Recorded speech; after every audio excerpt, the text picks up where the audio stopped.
Avec le nom? Bon, à Douala, j'ai payé mon billet avec un ticket avec le nom Trésor Voyage, c'est ça. Mais ce matin à Bafoussam, j'étais surprise de prendre un ticket sans le nom de l'agence. Je me suis dit que comme c'est le matin, c'était tout. Je ne sais pas ce qui se passe en fait. Et oui, le bordereau qu'on nous présente actuellement, ce n'est pas pour nous. Parce que je sais qu'on a enregistré nos noms sur un bout de papier, sur un format. Malgré les rappels à l'ordre multipliés ces dernières semaines par le ministère des Transports, certaines agences de voyage continuent de violer la réglementation. Constat fait le dimanche 14 avril dernier par le commandant du groupement d'escadron numéro 2 de Douala lors de sa descente effectuée sur les routes nationales numéro 3 et numéro 5.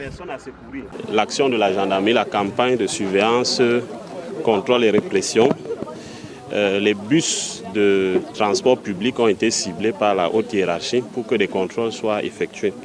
Et vous venez d'assister à un contrôle de routine qui consistait à vérifier si effectivement tous les passagers ont le nom qui figure sur le manifeste. Vous savez que le manifeste, c'est un document de voyage qui permet en cas de sinistre et même devant la justice de savoir quelles sont les personnes à indemniser et si effectivement elles étaient en règle vis-à-vis de l'agence de voyage. Mais là, nous venons de découvrir que ce document, ce manifeste qui a été présenté par le chauffeur de ce bus est manifestement faux.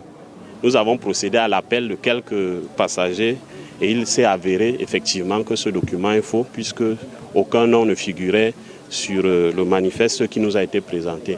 Et l'un des passagers a soutenu qu'effectivement, ils ont embarqué à l'agence Trésor Voyage à Bafoussam et leurs noms ont été écrits sur un format simple et ils se disaient que on allait transposer leurs noms sur le manifeste de l'agence. Mais là, on se rend compte qu'effectivement, c'est du transport clandestin. Clandestin dans la mesure où les passagers ne sont écrits, le nom des passagers n'est écrit nulle part. Le manifeste que nous avons a des noms. Voilà, et a des noms autres que ceux des passagers qui sont effectivement là. Même les enfants à bord n'ont été enregistrés sur aucun manifeste. La gendarmerie qui fait le constat estime que c'est un manquement grave.